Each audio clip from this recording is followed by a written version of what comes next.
Johannesburg. Now, he was selected as the lead chef, listen to this, for the Mandela 100 Here USA event. Now, that was hosted by none other than the former US President Barack Obama in Washington last month. Now, the event formed part of a campaign in America to celebrate Mandela's legacy during his centenary here, as well as the 25th anniversary of the first democratic elections in South Africa. And Katlego joins me this evening. I am indeed. Katlego, thank you so much for coming through. I am so hungry. Yeah, I thought I can't come through empty-handed, you know what I mean? So I brought some treats. It would be un-African if you did Yeah, exactly. that. And since it's Africa Month, yes, Africa Day's around the corner, Yeah. I'm just doing best, so yeah. Awesome. Okay, let's start with the serious stuff. Last month, you were in Washington Yeah. and catering for some of the world's Top. Yeah. Tell us a bit about that. How did that come about?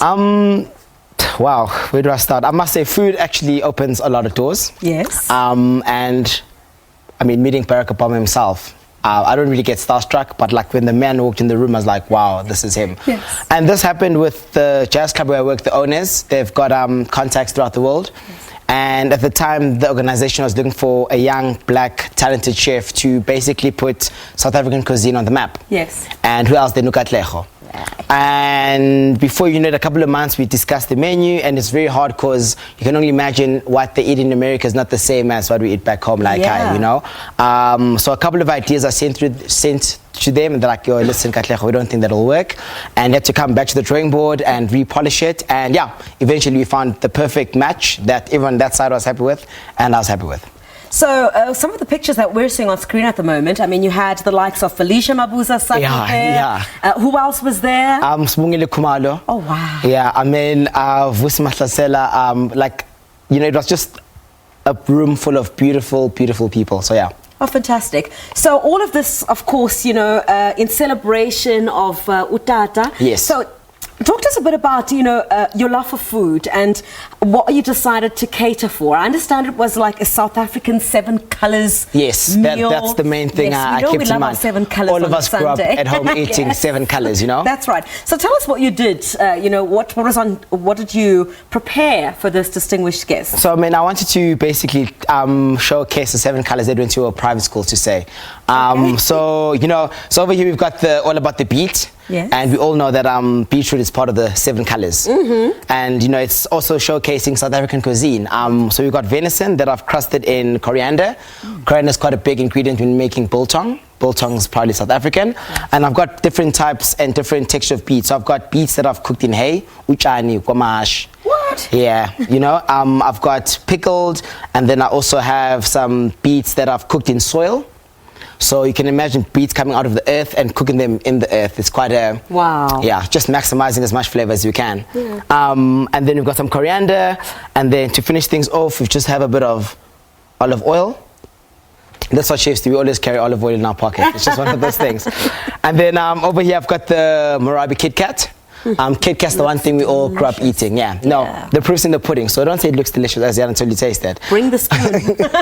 So we've got a Marabi Kit Kat that has a biscuit bottom, and then it's got a rich chocolate mousse.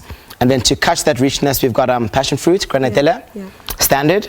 And then over here, I've got an orange ice cream. So you can imagine all of those things. Oh, and I've got some pickled gooseberries as well. So all of those things in your mouth, it's a party. A very delicious party. Oh, that sounds fantastic. You know, I mean, this surely must have opened doors for you, you know, catering for such an auspicious event in the United States.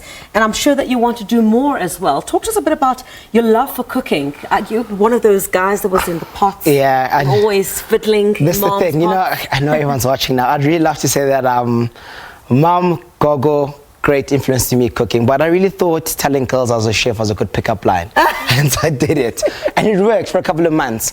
But then I think the ladies realized I'm never home. I'm working Saturdays, I'm working on public holidays, so they'd rather be dating a doctor or a lawyer. You know what I mean? I don't think so. Who doesn't want to have a boyfriend who can cook? Trust me, when you have a boyfriend that cooks, it's wonders, from breakfast to lunch to dinner to everything. But then I focused in college. I went to Seoul School of Cookery. I did 3-year ground diploma. And with that being said, I just realized, you know, if I focus and I put my head down and I do what I need to do, everything else will fall into place. And after that, the opportunities have been great. I mean, I've had my own cooking show. I had 2 seasons. I was known for a SAFTA. At the moment, we're in a cookbook. And it's very nice too, because food is the one thing we all have in common. Sure. You know, when you're upset, you eat. When you're happy, you eat. You're going through a breakup, you eat. You know, I'm not saying I'm going through a breakup, but I'm just saying. And I just want to touch people's souls, and I just want to make people happy. Yeah. And this is the type of food that I enjoy eating, and I just want to actually make people taste my hands. So yeah. So you have the likes of Mum Grasa Michelle there as well. What was the reception to all of this? You know, of course, the tastes are different, as you said, in comparison to what they would like to have in the United States. But of course, you are catering to a South African crowd as well. So they must have thoroughly enjoyed. No, they did enjoy it. I mean, chakalaka featured on the menu. You didn't. So yeah, I had to. I just had to. So imagine eating chakalaka all the way in Washington. Like all the South Africans were like, yeah, that's the one. We had ama matumbe that are cooked in dark fat. So I like to say it was a naughty matumbe. You know what I mean? Because dark fat makes everything taste delicious. But matumbe is something, once again, I grew up eating. Yeah. You know, we had prawns. Prawns, doing my studies in Cape Town, you know, being ocean. Yeah, it was just delicious food. That's all I can say. So the highlight for you, you know, with the journey that you've been through, you know, as a chef, I guess that would be one of your highlights? Yeah, no, definitely one of my highlights. Eventually one day I'd like to have my own restaurant, but I feel, you know, before you run, you need to learn to walk, you know, and at the moment I'm just enjoying the journey, and I'm just taking in everything that's coming my way. And I always say to my chefs, like, it's not about the fame or the rich, you know, you literally need to do this for the love. And it sounds so cliche, but for the passion, hence the passion food, that's all that is. And I guess everything follows, you know, everything else falls into place, passion, absolutely. So, I mean, your African-inspired menus, that's obviously something that you also cater for? Yeah. I'm proud of South African, and I think the one thing that makes us so unique is there really isn't one thing that you say, this is South African. We have so many cultures, you know. I mean, I've got influences from North Africa. You know, I cooked mohodu with, you know, like a spinach that has peanut butter, you know. So it's just all those things that come from the different corners of Africa. And that's what we're trying to do at Marabi, just to showcase that there's so much to African cuisine, and the world just needs to see what we're about. We're not just about boiling things until they, you know, there's just, all you have to do is polish a couple of things, add some love, and everything else falls into place. Absolutely fantastic, truly inspiring, and it involves food. We wish you all the best of luck, and congratulations on the milestones that you've reached so far. And I think very soon I should be coming to some. No, you have to come check out the Marabi. Right here, as soon as I get a teaspoon or something to enjoy.